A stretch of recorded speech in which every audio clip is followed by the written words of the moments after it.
for coming. So nice out, isn't it? It's just like Miami.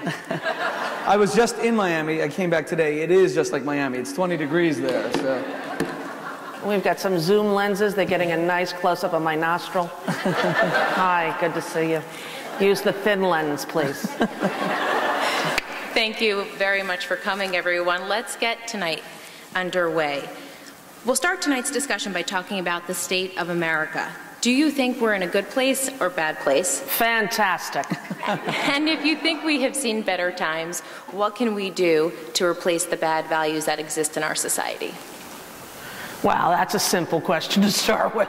Yeah. Shmuley likes to start it light. We wanted to start with an easy one. Well, we're probably in the worst position that we've been in since the Depression, right? Only the Depression was not man-made corruption based in greed. But now we have all these people corporately, running amok, and the average person losing their home and nobody caring. And Bernie Madoff's son hanging himself 2 days ago, which I think is the ultimate Greek tragedy and sort of the epitome of exactly what we are doing to ourselves as a nation, what he did to himself and his family. His greed took over, his lust for fame and for celebrity and for mixing with the right and most powerful people blinded him to everything, the laws, all of his relationships, and ultimately cost him his son's life and his own. I think he's 175 years in prison. So what can we do? I don't know. I think we're in a bad place, but the pendulum always swings back, and just on the precipice of disaster, when everyone thinks there's no hope, they part the Red Sea. Biblical reference. I didn't with the do it. rabbi. I didn't do it, actually. A little biblical thrown in. So I'm going to retain hope and try to see the glasses half full and not half empty, but I don't know that the nation has ever been in worse shape. And I blame it partially on the failure of the Fourth Estate, of the fact that there's no longer any journalistic integrity, that you're allowed to own newspapers and television stations, and the news is reported that only represents the value of the owner to make more money. And, when Walter Cronkite took off his glasses and said, there's no way we can win this war, we need to be out of Vietnam, the war was over in a matter of months. No one has that credibility anymore. And the last one who did, Dan Rather, they sort of railroaded him into the abyss. So I really blame it on the failure of the media to uphold its position in democracy. But perhaps the rabbi would have a more spiritual approach. Take it, Shmuley.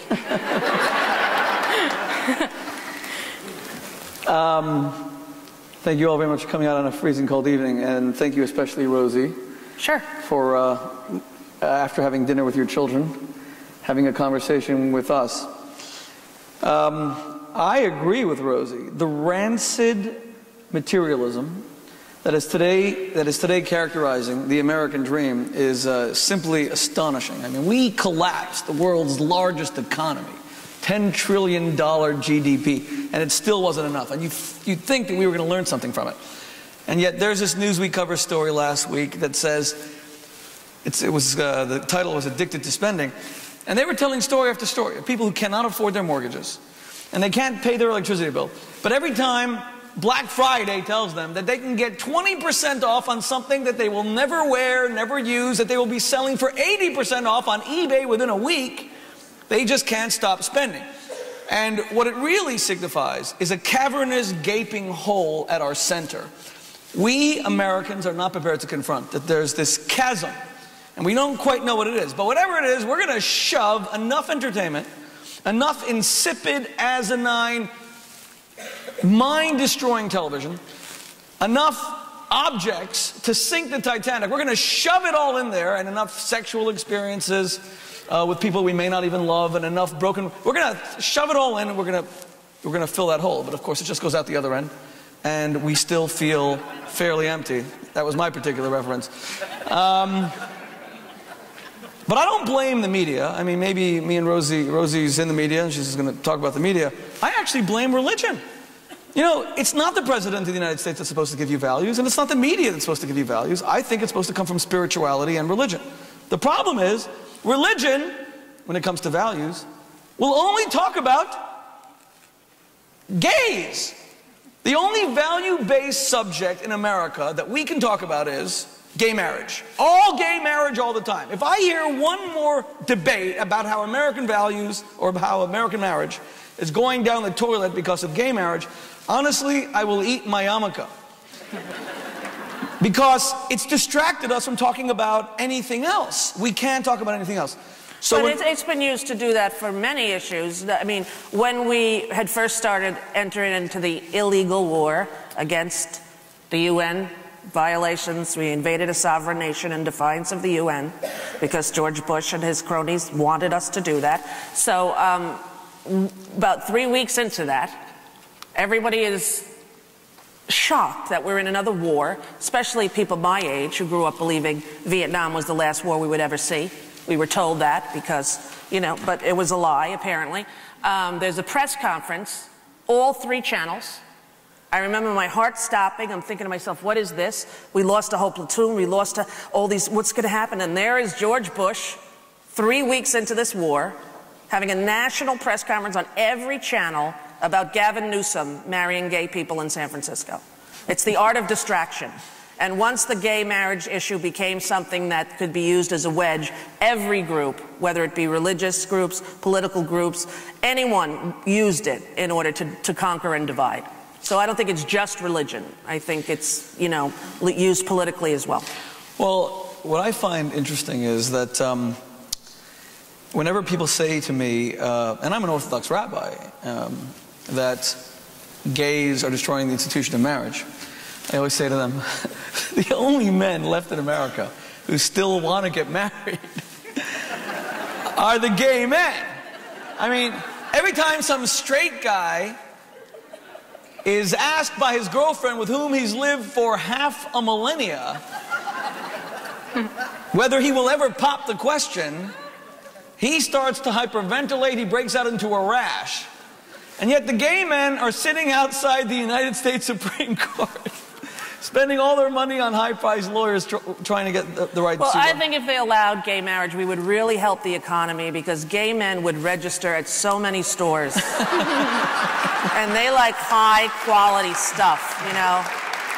Lesbians, we just want like a tent, maybe another toolkit. You know, it wouldn't be as big. But the gay men, I want crystal, I want Limoges, I want the Fabergé pattern of leaves. The Bertese sheets. We'll end that question there. Should I keep going? That is amazing. That is really fantastic. Did I scare you with that? No, I love that. I want to end on a high note for number 1. Let's move on to now going into celebrity culture. Fantastic. Why do you think fame is so important? And if you think it's corrosive, how can one survive it?